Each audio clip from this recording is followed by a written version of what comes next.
ഇനി അധികകാലം നീ ജീവിച്ചിരിക്കില്ല.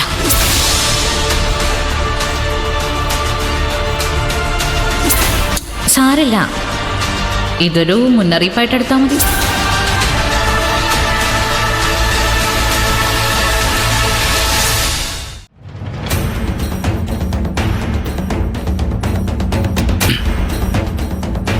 അതെ, ഇന്ന് അമ്പലത്തിലൊന്ന് പോണം.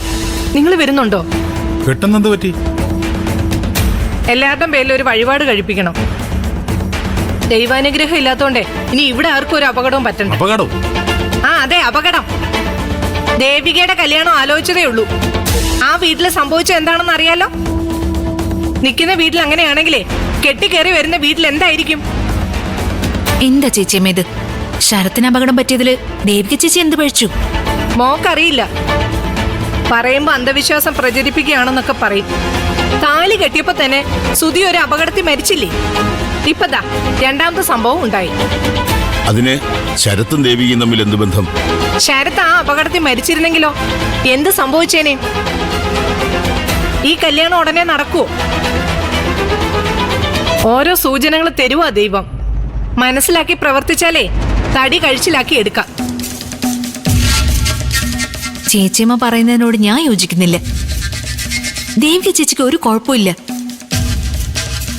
സുധേട്ടൻ മരിച്ചു എന്നുള്ളത് നേരാ. എന്നുവെച്ച് അതുപോലൊരു ദുരന്തം സിദ്ധുണ്ണ വരാൻ പോകുന്നു അതിനർത്ഥമില്ല. എന്നെങ്ങനെ പറയാൻ പറ്റും മോളെ? പറയാൻ പറ്റും. കാരണം എന്ത് പറയുമ്പോഴും അതിനൊരു യുക്തി വേണം. ഇതിലെന്താ യുക്തി?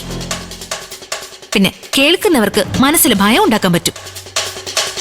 സുധീറിന് സംഭവിച്ചത് സിദ്ധുവിന് സംഭവിക്കുമെന്ന് ഇവിടെ നിൽക്കുന്ന ആർക്ക് വേണമെങ്കിലും തോന്നാം. അതിന് വല്ല അടിസ്ഥാനമുണ്ടോ? ഇല്ല. ഉടനെ ഒന്നും പറ്റില്ലെന്ന് അഹങ്കരിച്ചിരുന്ന ആളാ എന്റെ അച്ഛൻ.